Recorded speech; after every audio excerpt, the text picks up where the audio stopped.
Hey folks, this is Vint with Dad's Gaming Addiction, and today we're going to quickly check out Evolution. Now, this is the digital adaptation of the popular board game, a board game that I myself do not own. You can find this game on Steam for about $15. There are some DLC packs and an expansion, the Climate expansion, that you can purchase separately if you want to. According to my press email that I got from North Star Games, the game and its expansions and promo packs and all of that, they are, I believe, 50% off right now, and that's at evolutiondigitalgame.com. So you can go to their official website, North Star Digital Studios, and get the game and its expansions and promo packs for a lot cheaper than normal. So what is Evolution? Well, I am somewhat new to the game because, again, I haven't played the tabletop game before, but based on what I've seen, this is a grow your own animal kingdom kind of thing, where you and other players are going to be fighting over food. You're going to be growing population among your different species. You can even turn into a carnivore and attack other players. So let's go ahead and take a quick look at the game. I believe Italy has this game as well, but today we're going to be focusing on, a rough estimate as to how the game is actually played. Just a quick overview. On the main menu here, there's local game, and if you click local game, there's AI, campaign, pass and play, and weekly challenge. That's kind of cool. The AI game has multiple difficulties if you want to play with that. There's easy AI, and then if you scroll over, there's medium AI, hard AI, expert, or random. So you can pick what you like. Me being relatively new, I'm sure I'd get destroyed by the easy AI, but hey, we'll give it a shot. I did play a couple of the actual campaign missions just to sort of get my feet wet, and it sort of gradually introduces you to things over time, but also introduces modifiers as you play. If you own the Climate expansion, you can actually toggle that on the very bottom of the screen. There's also this deck builder here, and that actually lets you pick what you want to include in your game. So let's say you want to play with the Climate expansion. You would click on these little check marks below each card, and you can choose some cards to include or include all of them. The Climate expansion, as you can see, adds, it looks like six different kinds of cards, and they all do different things. I'm going to stick with the base game for right now, just because, let's try and master the core game before I jump into these crazy ones here. But anywho, let's go back and just sort of look around. You can actually invite friends to add to your account, which is kind of cool. Sketches, ranking, yeah, I'm terrible. I'm not gonna get far yet. I'm trying though. Store, you can upgrade from here if you want to, buy promo packs, but like I said, 50% off on the official website. There is a help area, and there's rules, FAQ, card index, and then other things here. And these are guided tutorials, so you can mess with that. Also a Discord button. The card index will open up a separate internet browser, so not helpful, at least for the purposes of this video, but will be helpful for those tuning in and trying to understand the game. So let's go ahead and actually do a local game, and I want to do pass and play because I kind of want to show you the differences between being an herbivore and a carnivore, because the whole idea of this game is eat food. Eating food earns you points. Any food that you eat and you keep at the end of the round will go into a score bag, and whether it's a plant or meat, those are worth points at the end of the game, and you'll be again growing your species as you do it. But the herbivore and the carnivore will behave differently. So I'm going to do a two-player game. Again, you can set up an AI opponent from here if you want to, but I'm just going to do a two-player game real quick. I'm not going to go through all of it. My goal is to go through a couple of rounds so you can see what the general gameplay flow is like. All right, so the background seems to be randomized every time you play. Not terrible. All we're really doing is we're fighting over the central pool of food. That's typically what we're doing. So we are dealt a hand of 4 cards. I believe it's 3 cards plus the number of species that you have. Each of us starts with 1 species. If at any point we have 0 species, when the next round begins, we are allowed to get 1 for free. And what we're trying to do is keep these species alive and keep them fed. and possibly defend against our opponents. So the first part of a round is deciding how much food you want to contribute to the central pool. And that's what these green numbers are on the top left-hand corner. If I were to contribute this card to the central pool, 6 food would enter that area. Now, my opponents will be doing the same thing. So we'll all be contributing food by discarding a single card. But note, by discarding this card for food, you cannot use it later in the round. This part of the game is strictly for food. I could even add a negative number in here if I want to. If I intend to be a carnivore, for example, and starve out my opponent, I could totally do that. And the food that goes into the center is all plants. In order for a carnivore to get food, you actually have to attack something. So let's just have fun with that. I'm gonna put 1 in there, the long neck card. And player 2. Now, keep in mind, this is pass and play. I'm controlling both players right now. But in pass and play, the computer will say, hey, no. Player 1, look away. Player 2 is now doing their thing. Okay, so this guy's like, I'm going to contribute, I guess, Warning Call. Because I don't plan on being a carnivore. Warning Call is a carnivore must have ambush to attack species on either side of this one. This is more defensive, actually. Let's get rid of his carnivore card here. We'll just put 9 in there. Let's just say he wants to go full-blown carnivore, so he knows he's going to need a lot of food. Okay, so now that we've contributed all of that food to the center, now we get to play cards. And cards can be used in a number of different ways. We can discard a card completely, regardless of what's on it, in order to start a brand new species if we want to, and we're going to slot it either to the left or to the right of our existing ones. And, it'll have the same 1/1 stats that this one does.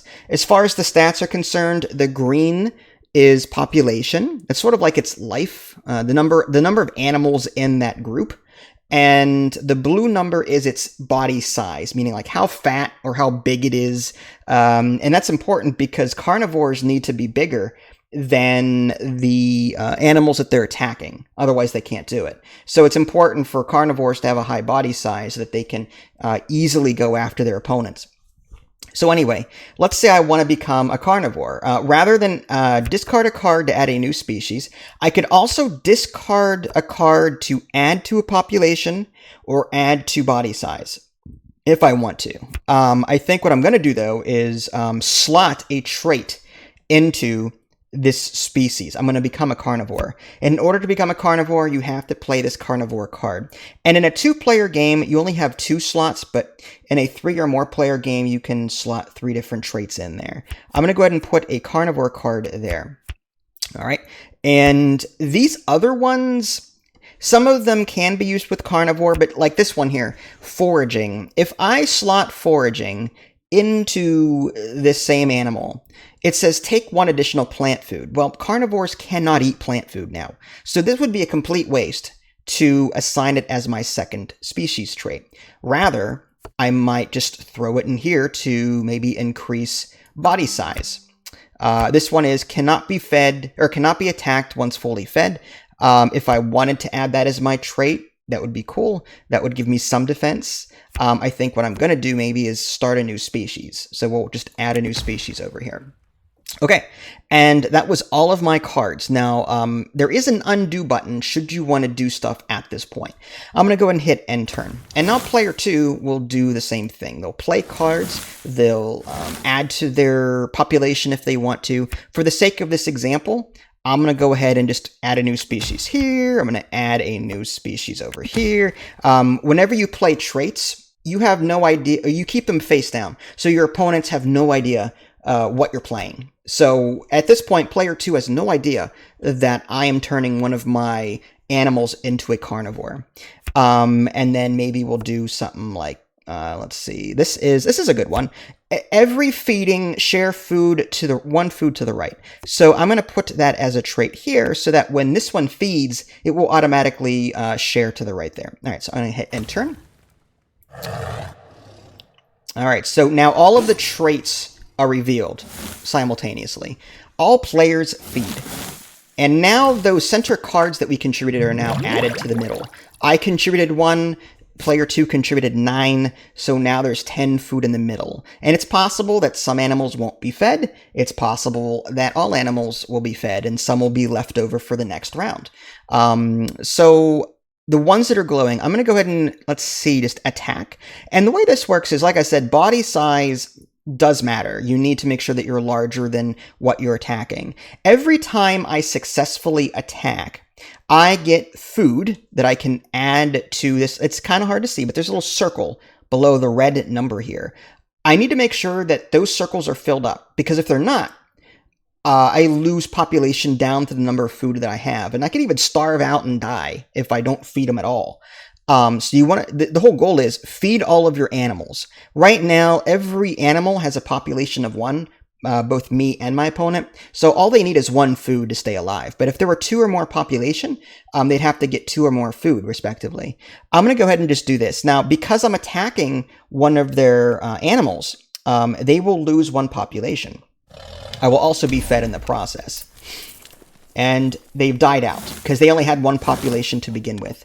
All right, so now the game is like, okay, there's enough food for everyone. We're just going to auto-feed everybody. We take turns taking food from the middle of the table. All right, so round 2. It's worth mentioning that whenever a species goes extinct, like that player 2's one did, if they had any traits on their card, they would be discarded, but then they would get to draw up an equal number of cards from the deck. Okay, so take turn. Select food. So now player 2 is going to decide, do I want to contribute how much food to the middle? How about, let's contribute pack hunting. That's fine. And I may want to contribute, let's see. Again, for the purposes of this example, a carnivore must be larger in population to attack. It's more defensive. I'll just throw that in there. Okay. Player 2 is now going to play some cards. Okay, let's go ahead and attach long neck to this species. That way they know that they'll always be able to feed. Long neck is a card that says, before feeding begins, receive 1 free plant food. That comes from like an off-camera supply that you can't see. It does not come from the middle of the table. And then he's going to sort of safeguard his population and his body size, trying to increase them. This one says take 1 additional plant food. That's actually kind of cool. I'm going to go ahead and add that here. So whenever he takes food for the long neck, or via the long neck card, this should kick in and give him a second one. Now you'll note that he's got 2 little circles down here now. That means that's because he's got 2 population. And he's trying to feed 2. He's trying to feed both of his animals now in order to keep it at 2. All right, so we'll hit end turn, and now I will take my turn.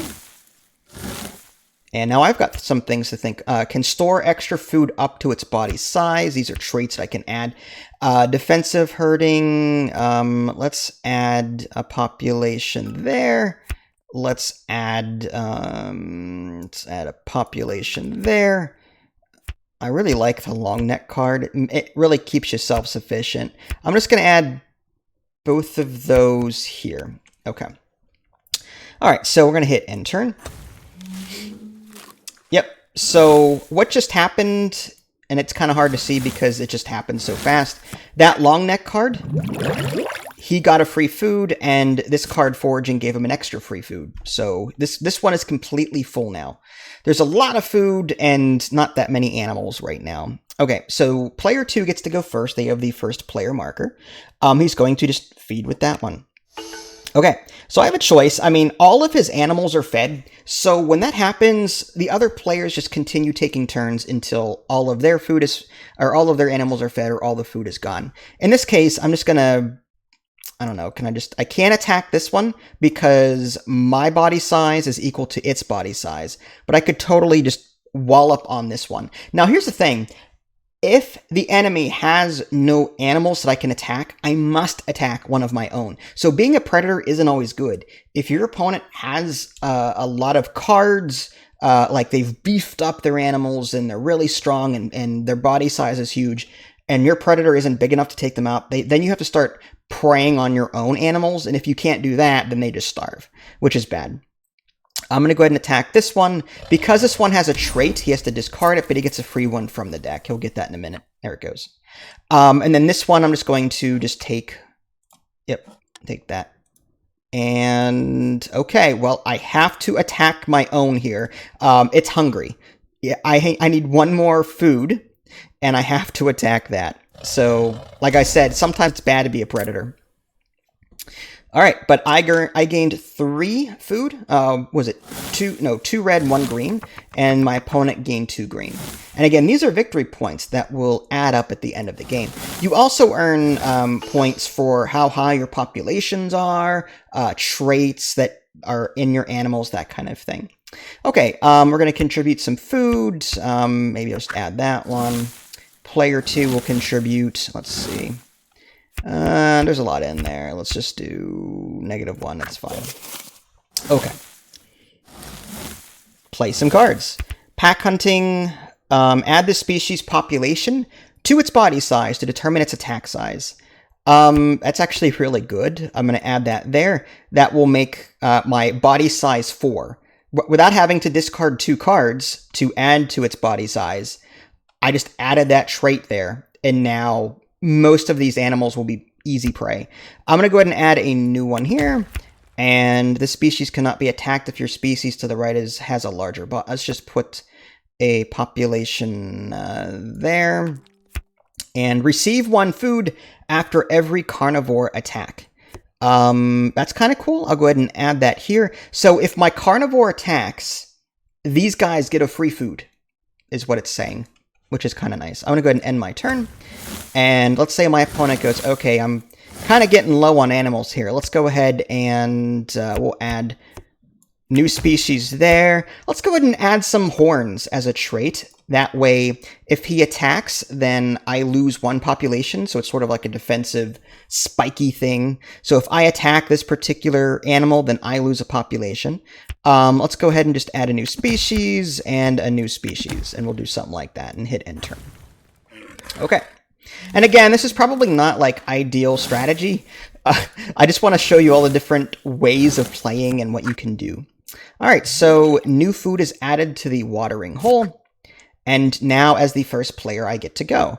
I now have the ability to, because of my body size being 4, I can attack this. And I get a number of food equal to its body size. I believe it's after the fact. Okay, no, it's before the fact. I got 2 there.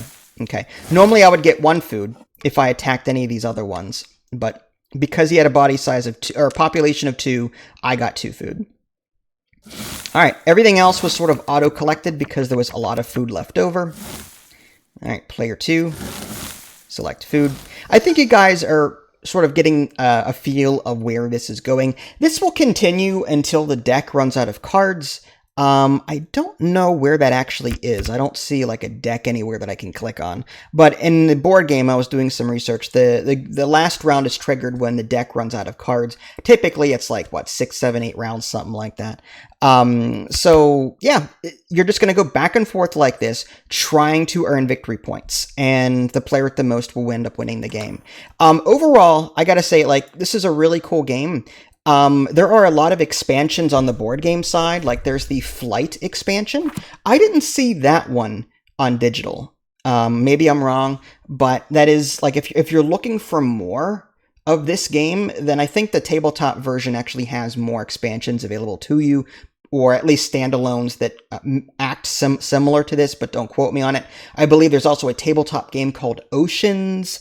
Again, I'll have to look and see if that's on Steam or not, but there's a lot of tabletop variations of Evolution out there, should this not be enough for you, or if you just want to play with friends in person. But as a digital game, it's got a lot here. I mean, you can play locally, which is pass and play. There's online games. You can either find a match with other people. Right now, the player count is only 3.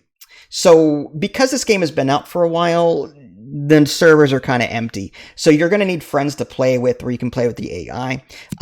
There's also asynchronous, so you can invite people and you'll get notifications when your opponent actually does something, which is cool. Idly and I will probably test that out in a separate video, but for right now, this is what it is. But yeah, I do recommend this game, especially with that 50% off sale on the official website. If I remember, I'll put a link in the below description, but in case I don't, just look for the North Star Games website, evolutiondigitalgame.com, and that's North Star Digital Studios website. If you guys haven't already, subscribe to me on Twitch and YouTube. That way you can stay up to date with any new content I'm going to publish. This is Vince. Thanks for watching, and I'll catch you all next time. Take care.